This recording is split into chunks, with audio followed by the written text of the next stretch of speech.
पूछिए, आपके हैदराबाद का केस है। कलीमुल हफीज जी बड़े जोर से दावे कर रहे थे कि बैरिस्टर असदुद्दीन ओवैसी जी महिलाओं के हक की बात करते हैं। अभी कुछ दिन पहले, कुछ महीनों की पहले की बात है, जब एक गैंग रेप की घटना सामने आई थी जिसके सारे अपराधियों को छोड़ दिया गया क्योंकि वो उनकी पार्टी से संबंध रखते हैं। दूसरी बात, आए दिन निकाह मिस्यार के नाम पर अरबी शेखों के बच्चों को बेचा जाता है, उसके खिलाफ ओवैसी जी ने कितना काम कर लिया। आप पहले अपने गिरेबान में जाके देखिए, महिलाओं के अधिकारों पर, महिलाओं के अपराधियों पर आप राजनीति करने मत निकलिए। आप इतने बड़े महिलाओं के खैर हुआ है तो आप पहुंच जाते हैं। आप अरे भाई वो तो संसद में बैठे हैं, प्राइवेट बिल क्यों नहीं लगे कि बदलाव किए जाए। बैरिस्टर साहब है ना, बैरिस्टर करते हैं, कितने बदलाव किए, कितने समाज में बदलाव के लिए काम किया। आप लोग अपनी गंदी ओछी राजनीति करने के लिए टीवी पे आ जाते हो। मुस्लिम महिलाओं के कितने बड़े खैर खुआ हो, कितने बड़ी जो रेपिस्ट है उनको अपनी सजा दिलवाई, हैदराबाद में छोड़वा देते हो और गुजरात में आप हक की मांग करने पहुंच जाते हो। पहले सबसे पहले आप डिसाइड कर लो ना कि आप सारे रेपिस्ट के खिलाफ हो। एक रेपिस्ट आपका सगा, दूसरा रेपिस्ट आपका गुनहगार है। कैसे हो सकता है, कैसे हो सकता है? औरत होके सरकार की बात कर रहे हैं, महिलाओं की, चुनिंदा महिलाओं की, मैं हर एक महिला की बात करती हूँ। के साथ हुआ वो सही हुआ। अरे भाई मैं तो बोल रही हूँ ना, गलत हुआ। अंबर बोला आप बदलाव जो हुआ वो सही हुआ। भूमिका पे सवाल उठाती हूँ, कलीमुल हफीज जी, कलीमुल हफीज जी एक मिनट अंबर, कलीमुल हफीज जी देखिए, गलत बयानी ना करें, गलत बयानी ना करें कलीमुल जी। एक मिनट निशाने पे लग गया ना, अब आपको मिर्ची लगेगी। आप जवाब, ठीक है, महिमा जी को ले जवाब दे दीजिए, महिमा जी को ले सवाल का जवाब दे पाए। महिमा जी समस्या ये है कि ठीक है अंबर के साथ इंसाफ हुआ। मैं सवाल आपकी भूमिका पे कर रही हूँ कि आपको बिल्किस बानो के गुनहगार है, मैं मानती हूँ गुनहगार है, लेकिन हैदराबाद में जो हुआ उनकी रिहाई सेलिब्रेट करते हो। जख्म और हरे कर दिए। अरे बकवास मत कलीमुल जी, पहले तो गलत बयानी ना करें। एक मिनट ऑडियो डाउन करें सबका। 2002 में हुई थी। कलीमुल हफीज जी गलत बयानी ना करें। पहला रिएक्शन ही अंबर जैदी का ये था कि हमारे कानून में ऐसी पेचीदगियां हो ही क्यों जिसका फायदा ऐसे अपराधी उठाए। की भूमिका पे है कि आप लोग अब आगे महिमा जी, सालों से आप लोगों ने क्या किया? आप क्यों कानून में बदलाव के लिए एक बिल लेके आप आए? आ जाते हो राजनीति करने के लिए। ठीक है अंबर, आपकी बात आ गई। कलीमुल जी आपकी बात आ चुकी है, आपकी बात आ चुकी है। आप गलत बयानी ना करें, मेरा एक ही रिक्वेस्ट है, गलत बयानी ना करें। जनता सब सुन रही है, सब समझ रही है। महिमा जी, अब इस समस्या का निदान क्या है, निराकरण क्या है? केवल पास द बैटन करने से नहीं होगा। केवल गुजरात सरकार पर या केंद्र सरकार की मंशा यह है, गुजरात सरकार की मंशा यह है, उद्देश्य क्या होना चाहिए कि बिल्किस बानो को न्याय मिले? क्या कदम उठाए जा सकते हैं? बिल्कुल ठीक बात है मीनाक्षी जी, आपकी बात पर मैं आऊंगी, लेकिन क्योंकि बहुत देर से हाथ खड़ा कर रही हूँ और 2-3 बिंदु ऐसे हैं जिन्हें कहे बिना यहाँ से जो है इसको चर्चा को विराम देना अन्याय होगा।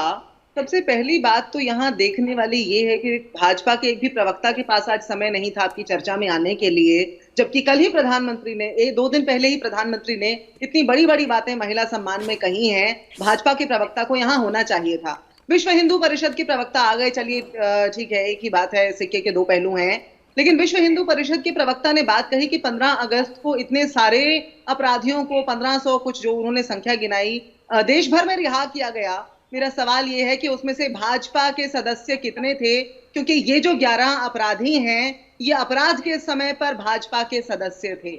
अभी बात उठ रही थी कि हिंदू महिला के रेप का खंडन क्यों नहीं होता या मुस्लिम महिला के रेप का खंडन क्यों नहीं होता।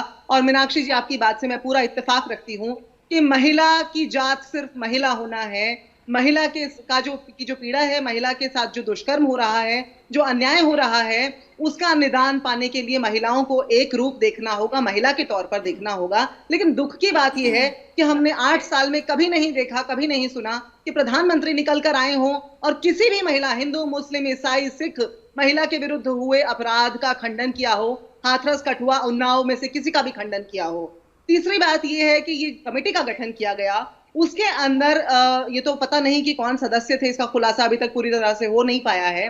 लेकिन उसके अंदर क्या पीड़िता से या उसके परिवार से विचार विमर्श किया गया? क्योंकि रेयरेस्ट ऑफ द रेयर ये केस था। डेफिनेटली निर्भया केस की बात बार बार आप लोग कर रहे हैं और उठेगी भी क्योंकि रेलेवेंट है। लेकिन निर्भया केस के दौरान यूपीए की सरकार थी, और इस बात का हमने तब भी स्वागत किया था, आज भी करते हैं, कि मीडिया ने, पूरे देश ने एकजुट होकर एक अपराध के खिलाफ आवाज उठाई थी। मगर आज दुख ये लगता है कि कुछ लोग आज के इस जघन्य अपराध के दोषियों के साथ हुए अन्याय का जो है वो टीकाकरण उसके उनको तिलक लगा रहे हैं, उनका माल्यार्पण कर रहे हैं। लेकिन आज सवाल पूछने वाला ये भी है मीनाक्षी जी कि वीर सावरकर की एक किताब थी 6 गौरवशाली अध्याय, उसके अंदर उन्होंने ये कहा है कि राजनीतिक टूल के तौर पर, राजनीतिक शस्त्र के तौर पर रेप करना उसको उचित ठहराया है उन्होंने। आज ये भी सवाल करना जरूरी है कि क्या ये भाजपा और गैर भाजपा की बात है, हिंदू मुसलमान की ना हो करके या किसी और की ना हो करके, क्योंकि हमने पिछले 8 वर्षों में बार बार देखा, एक बार नहीं बहुत बार, अपराधियों का, लिंचिंग करने वालों का माल्यार्पण किया गया, उनका अभिषेक किया गया। इसलिए आज सवाल ये सारे हैं, और आपने जो बात उठाई उस बात का निष्कर्ष ये निकलता है मीनाक्षी जी, आपने पूछा कि इस प्रकरण का, इस पूरी बात का समाधान क्या है। देखिए, सुप्रीम कोर्ट में गया था एक अपराधी, एक ने याचिका लगाई थी और रिहा कर दिया 11 को। ऐसा प्रावधान, मैं तो सुप्रीम कोर्ट में वकालत करती हूँ, मैं तो ऐसा प्रावधान जानती नहीं हूँ। जो याचिका लेकर आता है उसी को उसका समाधान दिया जाता है, उसके साथ साथ 10 और लोगों को नहीं दे दिया जाता है, उनको अलग से आना पड़ता है। लेकिन इसका निष्कर्ष, इसका समाधान निकलेगा सिर्फ और सिर्फ कानून लाने से, सिर्फ और सिर्फ उस कानून से को लेकर के अवगत कराने से। समाज के कोने कोने तक जिस अंत्योदय की बात ये भाजपा करती है, उस अंत्योदय को, जैसे महात्मा गांधी ने समाज के आखिरी व्यक्ति तक आजादी की लड़ाई की आवाज को पहुंचाया था, वो पहुंचाने से और उसके लिए आवाज का दमन करना रोकना होगा, और उसके लिए अवगत कराना होगा लोगों को, और उसके लिए महिलाओं के सम्मान की बात। लेकिन महिमा जी, इसमें अभी भी अगर कानून का ही सहारा लिया जा सकता है, इसके अलावा तो और कोई विकल्प है नहीं।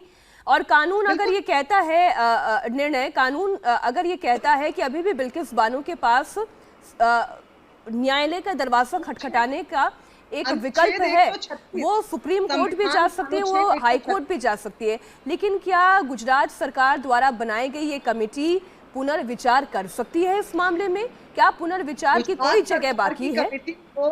गुजरात की सरकार की कमेटी को पीड़िता के विचार लेने चाहिए थे, पीड़िता से बात पे विमर्श करना चाहिए था। आपको ये मालूम होगा मीनाक्षी जी की ट्रायल भी हो रहा होता है यदि, तो अपराधी को बेल नहीं मिलती है। नहीं, मैं इसलिए देखिए मैं इसके अब मैं निराकरण के ऊपर जाना चाह रही हूँ। निर्णय, क्या ये कमेटी फिर से पुनर्विचार कर सकती है अगर बिल्किस बानो सुप्रीम कोर्ट का दरवाजा खटखटाती हैं, या वो सीधा सुप्रीम कोर्ट में ये पूरा मामला लेकर जाती है? निर्णय केंद्र सरकार को इंटीमेशन दिया गया, ऐसा आपके संवाददाता से मैंने सुना कि देखिए, मैं आपको बता दूं मीनाक्षी, इस इंटीमेशन दिया एक बार निर्णय को हम सुन ले महिमा जी। हाँ, निर्णय। देखिए, मैं आपको एक जो जानकारी मेरे पास है उस हिसाब से आपको थोड़े से फैक्चुअल पॉइंट में बता दूं कि इस मामले पर अब गुजरात सरकार फैसला ले चुकी है, कमेटी अपने रिकमेंडेशंस ऑलरेडी दे चुकी है, ठीक है। दूसरी बात कि कमेटी जो है, जब उसने इस पूरे मामले को रिव्यू किया, तो हम जहां एक और बात कर रहे हैं कि पीड़िता के परिवार से बात करनी चाहिए थी, ये एक पॉइंट ऑफ व्यू हो सकता है, लेकिन कमेटी के पास जो मुद्दे रखे गए थे उसमें जब इस तरह के रेमिशन के मुद्दों पर विचार किया जाता है तो उसमें जो पहलू कंसिडर किए जाते हैं, वो एक तो ये देखा जाता है कि उनका जेल टर्म जो है वो कितना है, वो पूरा हुआ या नहीं हुआ, उनका जेल में कंडक्ट कैसा था, और जेल में उनका जेल के नियमों का उन्होंने किस तरह से पालन किया है। ये सारे पहलू जो हैं, ये उस पे सब कुछ गौर किया जाता है, और उसके बाद कमेटी जो है वो जो भी उसमें सामाजिक सदस्य होते हैं उन सब के साथ विचार विमर्श करके अपनी ओपिनियन जो ये रखती है। हमें ना ये सारे टेक्निकल एस्पेक्ट जो हैं ये समझने पड़ेंगे जब हम अपनी ओपिनियन दे रहे हैं कि पीड़िता के परिवार से बात की जानी चाहिए।